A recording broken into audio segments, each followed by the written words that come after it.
the community banks or under a certain limit, change it. This does change, would change it for the big guys as well, right? But there's some other things we've dealt with as well, that we say we're going to exclude banks that are under $10 billion, the smaller banks.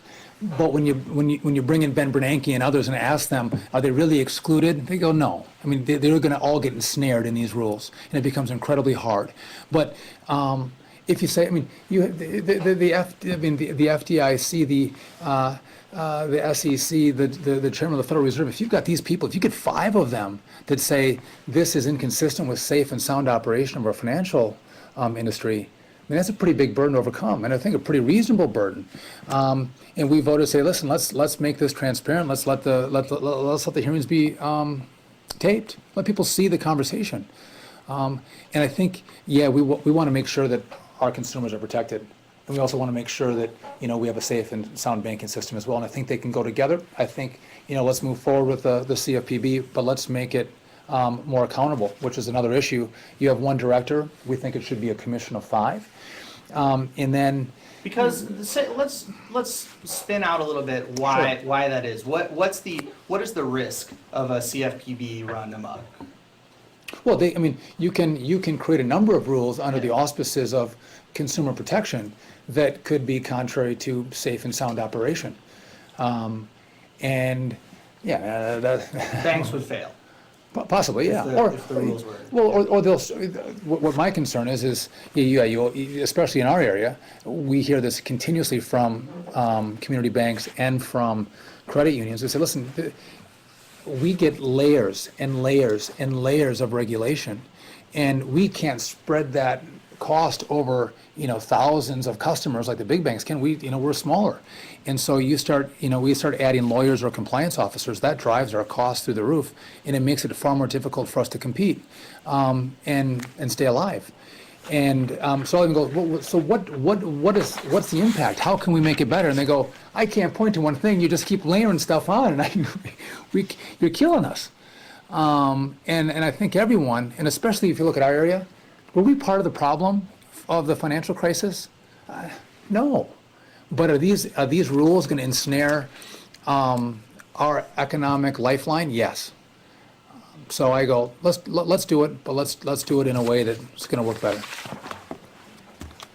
And also the community banks, the independent community banks, and the credit unions both support my bill. So, and local credit unions support my bill, and these people without big profit motives, but they go, this is going to have an impact on us. Thank you for doing it. They've joined with me in what I'm doing. Fair enough? All right. I do want to ask one more question on that. You mentioned accountability, and that's one of the criticisms that people have of the commission set up, is that rather than having one person who was responsible for overseeing the creation and then implementation of a rule, you've got 5 all saying, well, he did this and she did that and I did that. So there's no one person who's accountable for that. Oh, we see commissions work all the time. And if I have 5 of them on there, we effectively work with commissions nonstop. I look at, some people complain about it, but I go, the House, our Financial Services Committee, we come together and we have hearings and we debate and we vote and we move things along. And sometimes just to have one director, especially, they talk about Elizabeth Warren getting it now, and people debate whether she's good or bad for it. Who knows who the next one is going to be? I think we got to look to go, how do we make sure this is going to be an organization, an agency that's going to work effectively? And we do, as the funding source has been taken truly out of Congress, and it's coming from the Fed, and so that's problematic too on our oversight. So I think this is a way that we can go, let's disperse some of the power there and put it into 5 people. Do you have concern about Elizabeth Warren leading the commission? My concerns are more focused on the things I'm talking about here, the way this is set up, and I think we can set it up in a better way. And I think we should go to a 5-member board. We should make the changes that I'm talking about. So that's been my focus. I met Elizabeth Warren in one of our hearings. I don't know her personally. There's a lot of people who speak very highly of her. There's some people who don't like her. That's not my beef. My beef is to go long-term. Let's set up rules that work well. This is not a personal deal. It's a deal that I think is trying to set up an agency that is going to be around for a while and is going to hopefully work effectively. But, I mean, the criticism also of putting that financial power and the power to approve the members of those commission in Congress is that that will become political then. That this agency that's set up to protect consumers will get held up in confirmation hearings, and if you don't like so-and-so, then, you know, that agency is effectively stalled. How do you address that? Right now, you have the same situation where you say, listen, this is a one-party appointment. You're going to have that issue today. But if you go, if we have even a bipartisan commission, make them work together. Different perspectives. And I got to tell you what, I don't think consumer protection has partisan lines. I think most people go, listen, there's common sense rules we want in place to protect. I mean, these are our brothers and sisters, our moms and dads, our constituents. I mean, we want them protected and to be treated fairly. We've talked here for, about 50 minutes, and we haven't brought up something that I think is on a lot of people's minds, and that's jobs. And I'm wondering, what have you done to bring jobs back to your district so far? So, case in point, yesterday, have you guys heard of the EPA's Boiler MAC regulation? The EPA has come out with these increased standards for boilers that I think a lot of people would say the standard's unattainable, but no doubt to force these companies to reach that standard is going to cost millions of dollars. And our paper industry uses boilers. And at a time when our paper industry is struggling to stay afloat based on competition from Chinese paper, these rules costing them millions of dollars, I think would have had a huge impact on the viability of central Wisconsin paper. I wrote a number of letters to the EPA encouraging them to not go forward with this standard. We found out yesterday that it is indefinitely postponed, the rule. And listen, we all want to have clean air and clean water. But if we raise this to a standard where we can't compete, we're going to import Chinese paper, and they don't have any standards. We're producing our paper far more efficiently and cleanly than they are in China, and we have Wisconsin good-paying jobs. This would have killed them and sent them over. So that's one example of one issue that came up. But I think as a whole, we have to say, okay, is government going to lead a recovery? I don't think that's going to be the case. I think we have to set up an environment where we can encourage businesses to expand and grow, have an effective tax rate.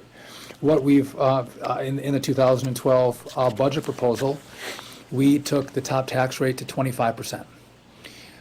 That makes us far more competitive on an international scale. We were the second highest tax country in the industrialized world. And some people might say, my goodness, you're giving tax breaks to the wealthy, and I've heard that being said. What we do, though, is we get rid of all the loopholes, all the nooks and crannies in a 10,000-page tax code where companies are hiding their money or the wealthy are hiding their money.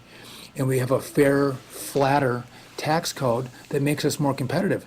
What you see is people, businesses with high-paid lobbyists with high connections can come in and carve out exceptions for themselves where the guy down the street doesn't have that exception.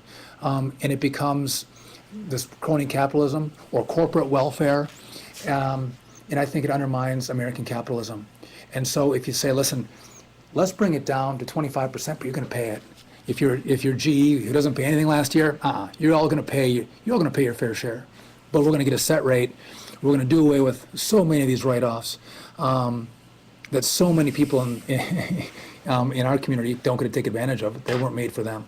So I think streamlining the tax code is going to make it far more effective because as people make decisions where to go, that's one of the components they look at is what is the American tax code? What are the regulations that you have in America? What are the mandates that you have in America? So I think our move on healthcare, on Boiler MAC, on taxes, it's given us an environment where we can go back to a system that made America great, which wasn't a government-led economy. This was a community-based economy, where people through their free will and through their great ideas invest their time and their energy and their money, and they expand their idea, they grow their idea, and they hire people in our community. Green Heck Fan is a great example of that. That's what we want to see happen again, and we want a system in place to encourage that. Yeah, but again, when was the last time it happened? Like Well, that? it happens all the time on a smaller I mean, smaller on a scale. national scale. On a national scale? Yeah, when, How about when we Facebook? were this How about Google? community-based Well, how about- economy on a national scale, I mean, the United States. What do you mean? When was the last time we had this community-based economy that worked, like you're describing? They started in a community, is my point. I mean, Facebook, Google, Apple started there, Microsoft started there. Okay, so These are community. companies, They start local and they grow. You get people who take a risk. I mean, I won't say his name, but the guy in central Wisconsin who told you his name, you'd know his business, his company, because it's a huge employer here, who would also be affected by Boiler Mac, who said, I'm leaving. If this goes through and you make me do this, I'm leaving central Wisconsin. He said, I started in the early 1970s. I knew my industry. I knew it well. I started in my garage, and I grew this where I employ thousands of people, not just in Wisconsin, but around the country. He said, if I started today, couldn't do it. It's not just knowing my industry, I gotta know how I deal with government regulations and mandates, and I mean, it just becomes so complicated, where I'm a simple guy who knows my business. I need to know so much more now to comply with all the regulations in place. And I'm not here saying regulations are all bad, or mandates are all bad, I don't believe that either. But I think there has to be a balance. There has to be a balance so we make sure people are treated fairly, but we don't make it so burdensome where people aren't willing to take that risk of that great idea that they have. This is naive, but is there something you could do in your financial services role to indicate to banks to loan more money for housing? We had stimulus last year, and I mean, sales are about half now what they were, last spring, and you hear